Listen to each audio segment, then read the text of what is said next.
தமிழ்நாட்டில் முதலாக திருநங்கை ஒருவர் உதவி பேராசிரியராக நியமனம் பெற்று திருநங்கைகள் மத்தியில் புது நம்பிக்கையை விதைத்துள்ளார். திருத்தணி அருகே ஆர்கைப்பேட்டை என்ற சிறு கிராமத்தில் பிறந்த ஜென்சி என்ற திருநங்கைதான் இந்த சிறப்புக்கு சொந்தக்காரர்.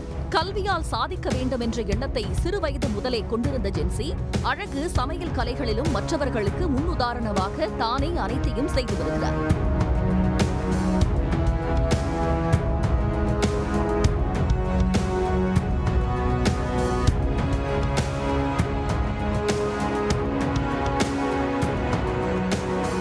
தற்போது 33 வயதாகும் ஜென்சி இளநிலை ஆங்கில படிப்பை திருத்தணி அருள்மிகு சுப்பிரமணியர் அரசு கலைக் கல்லூரியிலும், MA மற்றும் MPhil படிப்புகளை வியாசர்பாடி அம்பேத்கர் அரசு கலைக் கல்லூரியிலும் முடித்துள்ளார்.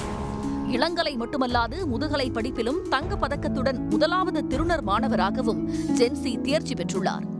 தொடர்ந்து ஆங்கில துறையில் முனைவர் ஆராய்ச்சி படிப்பை லயோலா கல்லூரியில் முடித்த அவர் அக்கல்லூரியிலேயே உதவி பேராசிரியராக நியமிக்கப்பட்டுள்ளார். ஸோ எஸ்பெஷலி பார்த்தீங்கன்னா எல்லா டிரான்ஸ்ஜெண்டர் மக்களும் இன்றைக்கி வந்து செக்ஷுவல் ஒர்க்ஸ், பெக்கிங் ஒர்க்ஸ் பண்ணிகிட்டு இருக்காங்க. அவங்களுக்கெல்லாம் நிறைய மாற்றங்கள் வரணும். வாழ்க்கையில் இது வாழ்க்கை கிடையாது, நிறைய வாழ்க்கைகள் அவங்களுக்கு இருக்குது அப்படின்றத நிறைய முன்னெடுப்புகளாக நம்ம தமிழக முதல்வர் பண்ணிகிட்டு இருக்கிறாரு. அது எனக்கு தெரிஞ்ச விஷயந்தான். அதுக்காகவும் நான் அவருக்கு தேங்க்ஸ் பண்ணிக்கிறேன். இன்னும் வந்து என்னோட ஒரே ஒரு சஜஷன் பார்த்தீங்கன்னா, நான் கவர்மெண்ட் காலேஜில் கண்டிப்பாக ஆங்கிலத்துறையில் ஒரு பர்மனெண்ட் போஸ்ட்டாக வாங்கணும் அப்படின்றது என்னோடய எய்மு. அதை நான் சின்ன வயசுலேயே 10th படிக்கும்போதே நான் கற்றுக்கிட்டேன். ஸோ என்னுடைய வாழ்க்கையில் நான் இவ்வளோ தூரம் வந்திருக்கேன்னா அதுக்கு காரணம் எஜுகேஷன் தான்.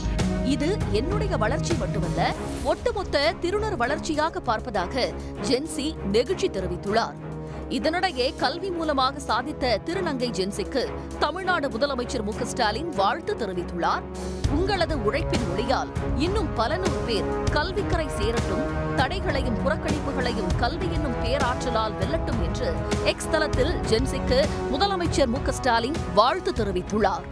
உடனுக்குடன் செய்திகளை தெரிந்து கொள்ள சன் நியூஸ் பெல் ஐகானை கிளிக் பண்ணுங்க.